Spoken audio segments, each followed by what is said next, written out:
Hello, good evening, and thank you for joining our educational webinar with Dr. Salluzzo, Dr. Susan Wolver, and nurse practitioner Jessica Foley, who will discuss the medical and surgical options that can help you reduce and maintain a healthy weight. My name is Leslie Hartz, and I'm a member of VCU Health's marketing team. Before we begin the presentation, I would like to first make a note that we will hold all questions until the end. Please feel free to drop any questions in the comments, and we will address them in the Q&A.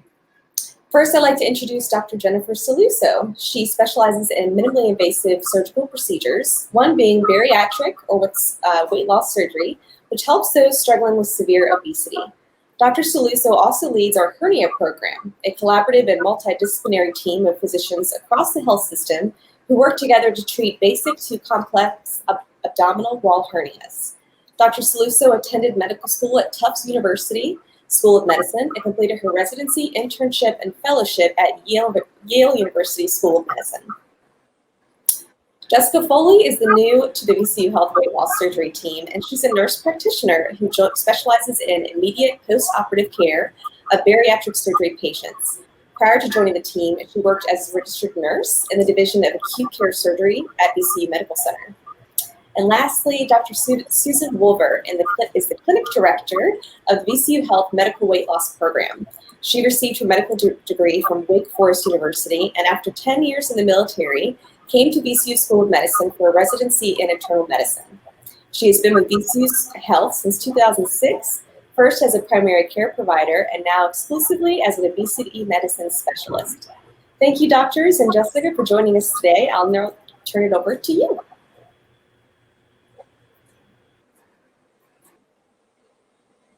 All right. Hello, everyone. Thank you for joining us tonight. I'm going to be talking about surgical weight loss to begin with. Next slide. When it comes to weight loss, the first thing we have to do is define obesity. And for bariatric surgery, the definitions that are most important are body mass index, and that's the relationship of your weight and height. For bariatric surgery, the body mass index of an individual has to be at least 35 if you have a weight-related medical problem like diabetes or hypertension, high cholesterol, or above 40 if you don't have one of those medical issues. And that corresponds usually to about 70 to 100 pounds of excess body weight. If you're interested in calculating your own body mass index, you can go to a Google calculator or the NIH and type in BMI calculator, and you'll be able to put in your height and weight and then find out your own BMI. Next slide. The prevalence of obesity in the country has been increasing over the last 30 years. At this point, the projected estimates are approximately 40% of the population is going to be classified as obese. This is creating significant health problems across the population, especially for underserved individuals and women. Next slide. I think what a lot of people fail to realize is that obesity is a disease, just like diabetes or high blood pressure. It's a pathology that needs to be treated. It's not just a cosmetic issue. And if it's treated like a disease, then it can be managed medically. Next slide. How does obesity impact our bodies? Well, it impacts us from head to toe. People can have elevated pressures in their brains, have stroke, cardiovascular disease, diabetes, and then all the sequelae of that, high blood pressure, reflux, issues with the pancreatitis. Obesity increases risk for cancer.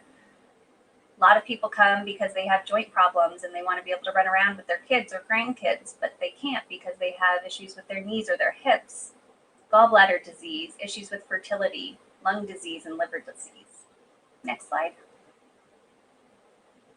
There's been a lot of discussion about why this has happened. And all in all, the factors that seem to be the most significant are that we have more food available and we are having to work less hard to get it. Next slide. I think we all remember this food pyramid. I remember learning it when I was in school, where we were told we could eat carbs in the greatest proportion, and then fat was the tiny tip of the triangle. Next slide. Well, over time, these guidelines have now changed. Fat is no longer the enemy. Next slide. There have been several studies where people look at diets rich in olive oil and nuts compared to a regular diet, and you can see improvements in cardiovascular outcomes. Next slide. Unfortunately, in our country, most people are not getting the recommended nutrients. People are far below goal when it comes to whole grains, vegetables, fruits, dairy, and well above the limit when it comes to added sugars, sodium, and saturated fat. Next slide. So weight loss surgery. I'm going to discuss how you can be a candidate, what your options are, and what are the outcomes. Next slide. In order to qualify for bariatric surgery, you have to have failed some sort of supervised weight loss program.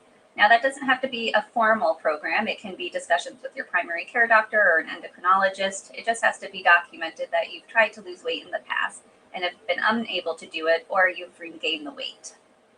Again, your body mass index has to be above 40 or 35 to 40 with a comorbidity related to obesity. We want people to be well informed and motivated and want to go on this journey with us. And of course, because it is surgery, you have to be an acceptable operative risk. So sometimes we get clearances from other doctors in order to make sure that you can have general anesthesia and you can have surgery without too high of a risk. Patients really do need to be ambulatory for surgery. Exercise is a big component of success when it comes to bariatric surgery. And we also need patients to have stable housing and access to stores where certain protein shakes can be purchased. Smoking is a definite no for bariatric surgery, and we work with our patients on smoking cessation because we can't have patients going through the program if they're on nicotine at all. It can increase complication rates after surgery. So we really, really have a ban on smoking when it comes to the program. Next slide. The surgical options that are available are the gastric bypass and the sleeve gastrectomy. They're all minimally invasive. And what that means is it's done with little incisions and a camera. And we look inside your bellies, and then we can perform the procedure, as opposed to making a big incision on the belly like people used to do in the past. Next slide. This is a picture of the gastric bypass. What you're looking at the top of the screen on the left photo, you can see a white sponge. Next to that is the liver. Moving down toward the bottom of the picture is the gastric pouch, and then the small intestine, which gets connected to the gastric pouch. So now there's a tiny stomach, and it goes a slightly different direction than the way it did, which helps with weight loss. On the right side of the screen, you can see what it looks like after the connection is made. So closest to us is the stomach. And if you look into that hole and you see the small intestine, that's where food is now going to go. Next slide. I'd like to play a little video.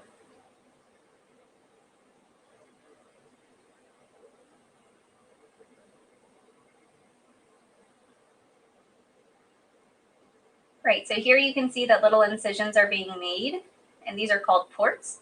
This is how I would look inside your belly.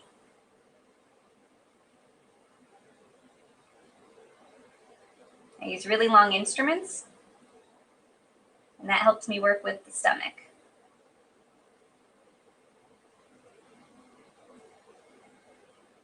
This is showing how the small pouch is made out of the big stomach.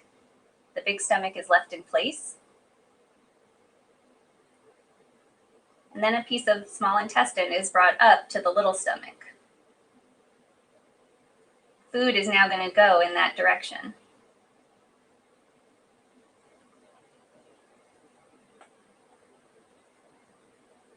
We make another connection down below, and that's to bring everything back together.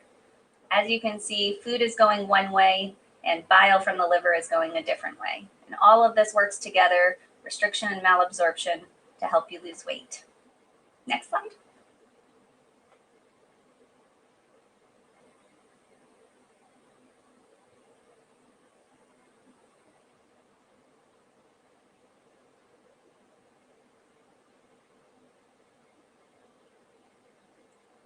All right, this is a picture of a sleeve gastrectomy. So on the right side, you can see the stomach is marked with an A. That stomach is now a tubular stomach because if you look at the slide on the left, the purple part of the stomach there is the specimen, and that's been removed. So about 80% of the stomach is getting removed, but food is going to go the same direction. And I'm going to show another little video on the next slide. Once again, we have the ports.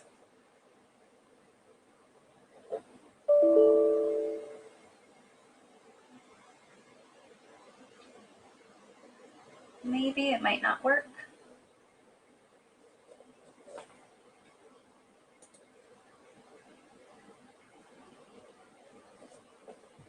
I'm seeing a data issue.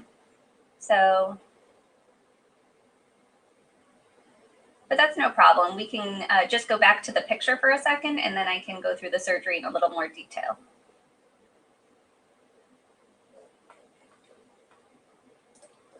All right. So again, the belly is expanded with carbon dioxide, and then I can look inside and I can take off the large part of the stomach, and now you have a tube that food's going to go down. Food will go the same direction it always did, it's just going through a smaller stomach. Next slide, and then the slide after that. Next slide.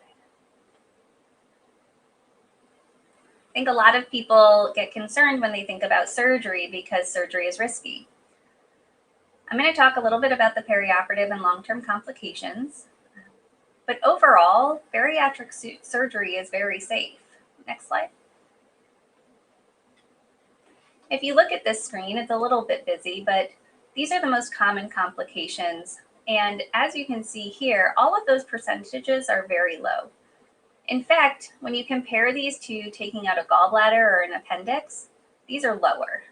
So when patients come in to have a gastric bypass or a gastric sleeve, the likelihood that they would have one of these complications is less than if they had their gallbladders taken out electively.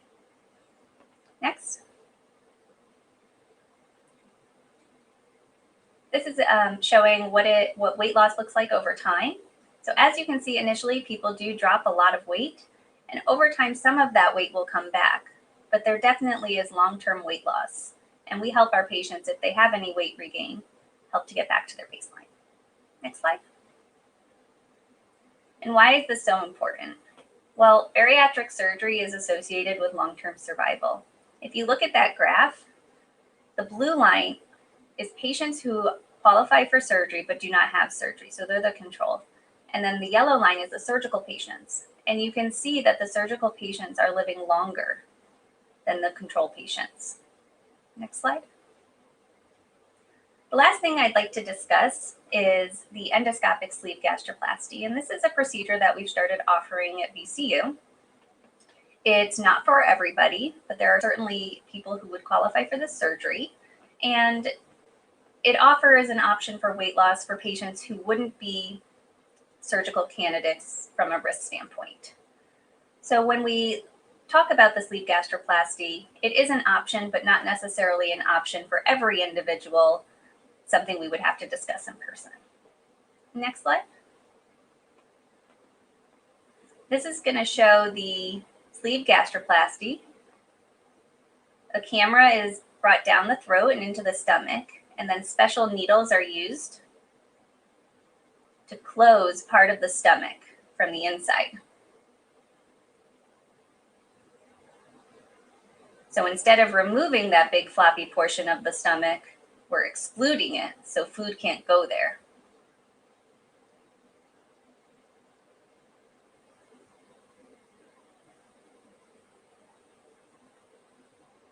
Overall, the weight loss with the endoscopic sleeve gastroplasty is not quite as good as with the surgical weight loss options, but it can be an option for appropriate patients.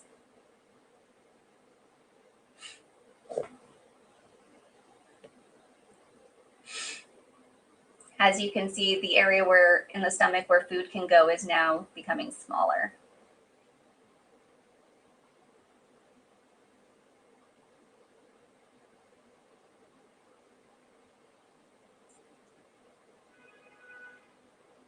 This is a second row of sutures that are placed.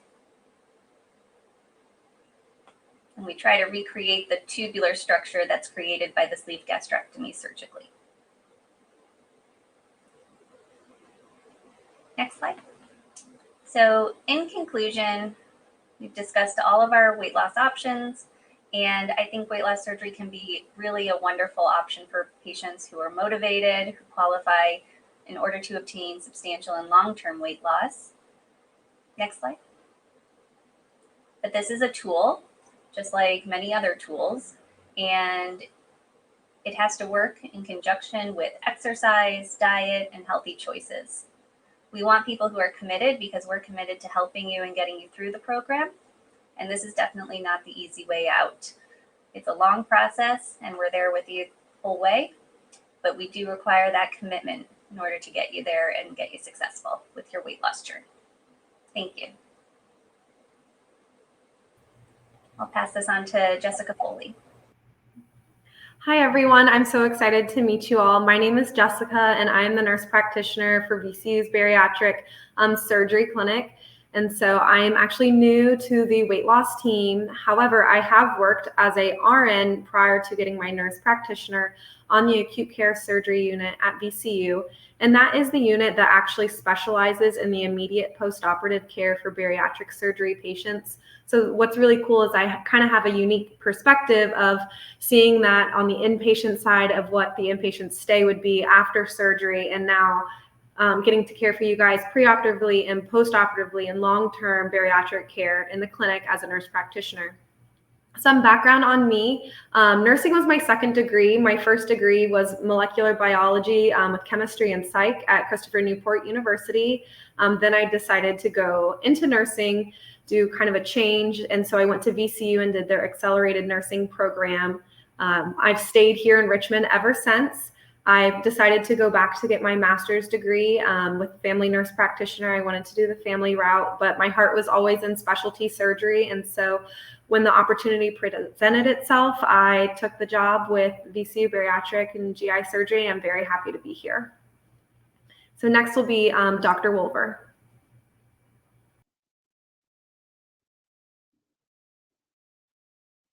Hi, everyone. It's a pleasure to be here. I love working with my surgical colleagues. A little bit about me. I actually graduated from medical school in 1989, a long time ago, and then I spent a number of years in the Air Force as a flight surgeon. Then I became board certified in internal medicine in a residency program here at VCU, and I've stayed on as faculty since that time. I was a primary care doctor for many, many years until I decided I wanted to treat the primary problem that I was seeing, which was obesity, rather than all of the downstream complications like diabetes and heart failure and high blood pressure, high cholesterol, strokes, and things like that.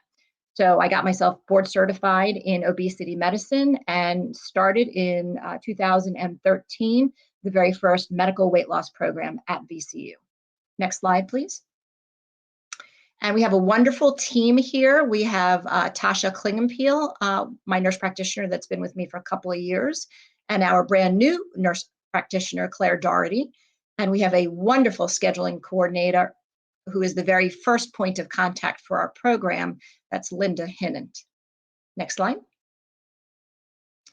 So here's our here's our website where you can actually just look for VCU Medical Weight Loss Program, and it will tell you a lot of information about the program. But since 2013, we've seen about 2,500 patients. We do accept all kinds of insurance, and we see patients from all over the state of Virginia. Fortunately, we can do virtual visits, but we also do in-person visits. And we really focus on an individualized approach to each and every person. However, since all of the carbohydrates from that food pyramid that you saw was responsible really for creating some of the problems that we have today with obesity, we usually focus on reducing carbohydrates. And we additionally use weight loss medications when indicated, but fewer than 10% of our patients are on weight loss medications. In contrast to weight loss surgery that has very specific restrictions on who can be part of the program based upon your BMI and other medical issues, we accept patients with all BMIs and all kinds of medical issues. We do see people who are very medically complex, needing transplants, having had transplants, rheumatological disease, cardiovascular disease. So we see all kinds of patients, or we'll see people who are just starting to gain weight, and we'd rather see you when you've gained 5 or 10 pounds and are having trouble controlling it rather than when you gain 30 or 40 pounds. Next slide, please. So a little bit about how our program works. So I'll start with the second bullet point. We first have an informational session. And if you're interested in hearing more about the medical weight loss program, we also talk about the surgical weight loss program also in the informational session. You can just call Linda Hinnon at 804-828-0761. Again, 804-828-0761, and she'll schedule you for that informational session. And we have one of those a month. And currently, all of our classes are virtual. After you come to the informational session, if you want to do medical weight loss, she will send you a packet of paperwork to fill out. Once she receives the paperwork back, then she will schedule an initial weight loss visit with one of the 3 providers. At that time, we'll go over all the paperwork, and together we will decide on the right approach. After we decide on the right approach, some people will go for a very low carbohydrate diet, like a ketogenic diet, and some people will just go on a low carbohydrate diet, and you will come to an initial class to learn how to do that. 2 weeks after your initial class, then you will have a follow-up class. After the follow-up class, you will go through 4 lifestyle coaching sessions. Those are weekly for 4 weeks. And you will continue with monthly visits with a provider. And that continues indefinitely. If you're doing very well, we might stretch out from the monthly to every 3 months, maybe every 6 months, but we're with you for life. We are in many different locations. We're downtown at MCV, we're at Stony Point and the Short Pump Pavilion.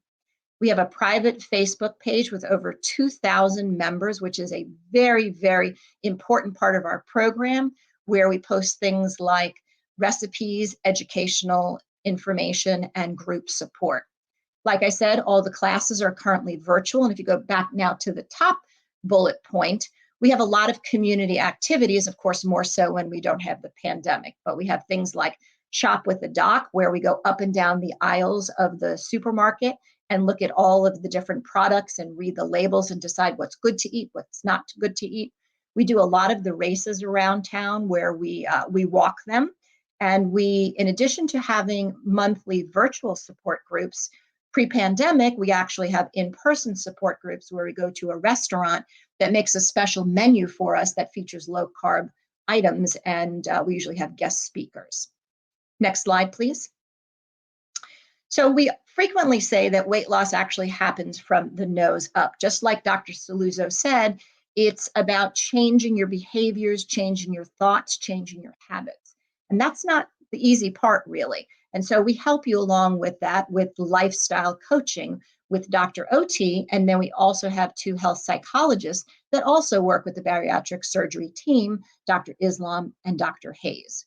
And you will learn things like motivation, monitoring and goals, stress management, assertiveness, self-care, and positive thinking, coping with cravings, and maintenance.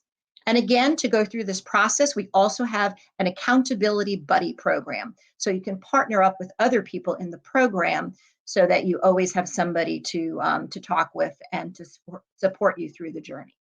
Next slide.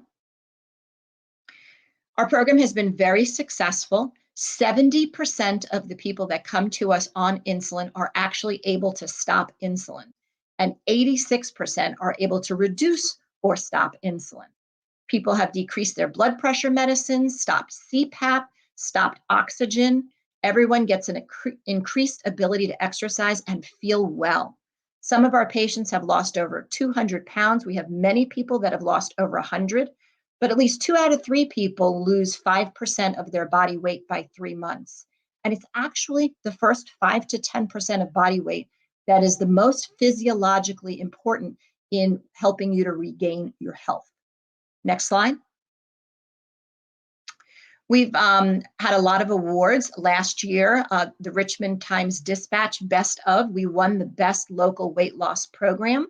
And then the program has been featured in many places like First Magazine and in many books. Next slide, please. And I think it's important to say in closing that we work very well with our surgical partners. We share patients, we transfer them back and forth. And so what you really need to make a decision is, do you want help with your weight? And we are here to help you, just like in the surgical program. We will partner with you every step of the way, and we will help you to go along the path that is right for you. Thank you very much for having me this evening. Now we'll go on to questions.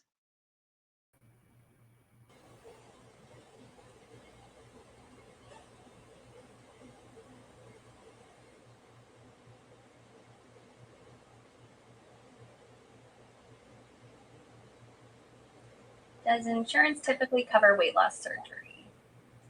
Yes, actually, we are very happy that both Medicare and Medicaid are covering weight loss surgery as long as you do have the qualifying body mass index, as well as many private insurance companies. The most important thing to check with your insurance is to make sure that you have something called a bariatric rider if you are not using a Medicaid or Medicare. And you can get that information from your insurance company. And if you also notify our office, we can help you with that. Thank you so much, Dr. Salluzzo. I'll be fielding a few more questions we have coming in. I think our next question is, does weight loss surgery guarantee permanent weight loss? So weight loss surgery doesn't guarantee permanent weight loss, but it helps with permanent weight loss. Permanent weight loss is a process. It's about lifestyle change. So the surgery is one aspect of the change, but it's not everything. People need to continue to diet and do exercise and make good choices. What the surgery does is really give you a step ahead so that you can lose a large amount and be successful moving forward. Makes sense. Excellent. Would one need to take nutritional supplements following a weight loss surgery? Yes, so all of our patients are going to be on several vitamins. The vitamins can be in a single bariatric vitamin, or they can be taken individually. And the most common ones are going to be vitamin B12, calcium, vitamin D, and a multivitamin. Gotcha. Okay, good to know. Is it common to need plastic surgery following weight loss surgery? So anytime someone loses 70 to 100 pounds, there is going to be some excess skin, and that's if you lose it from having surgery or from going through a medical weight loss program.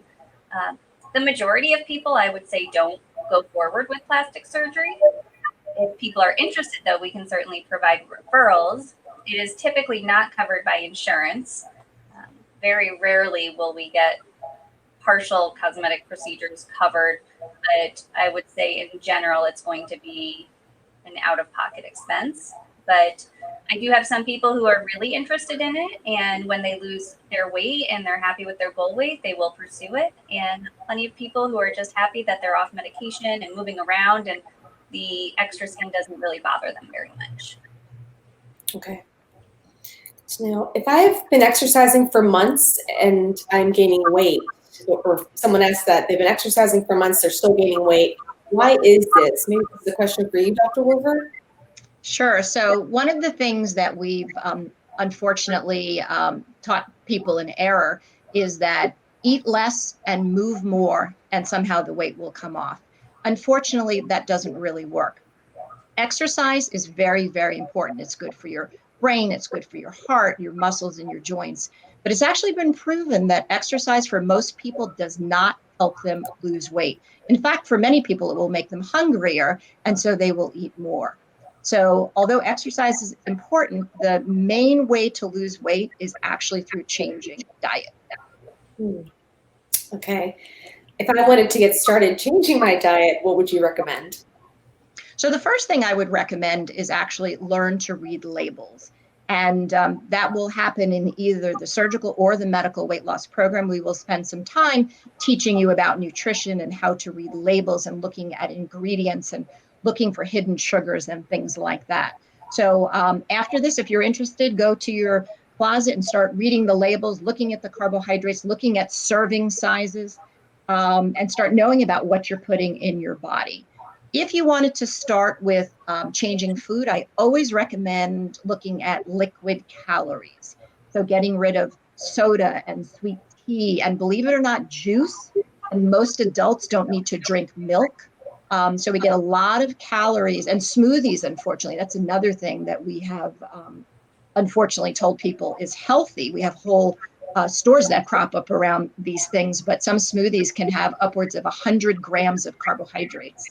So looking at what you're drinking and eat your food rather than drinking your food. It's interesting. We can definitely all probably cut out a soda or two. Could my medications, we just had a new question come in, can my medications cause me to gain weight? If so, will the medical weight loss program help? So I guess I'll take that too. And yes, absolutely, there are medications that can cause weight gain. There are diabetes medicines that can cause weight gain, insulin being one of the most weight gaining medications that we have. People who have had transplants are on weight gaining medications. There are certain psychiatric medications that are weight gaining. And sometimes we can make changes in some of those medicines and sometimes we can't. But we can always work around it. And we have many, many people on weight gaining medications and are still able to lose weight with the medical weight loss program. That's excellent news. Thank you all so much. Does anyone have any final thoughts or remarks before we end? I'll say that I do think we're very lucky here at VCU. Dr. Wolver and I get to share patients frequently, and we have a really nice working relationship. If you come to one side, you don't think it's quite right for you after discussing with the providers, then we're always happy to refer to the other side. And sometimes it's good to just get information on both, but we try to work as a team to get everybody in the right place and healthier. That's wonderful. No, I can vouch for the team. It's an excellent team at VCU Health. Thank you all so much for being here. We thank everyone who joined us virtually today too, and we hope everyone has a great rest of their evening. Thank you. Bye-bye. Bye.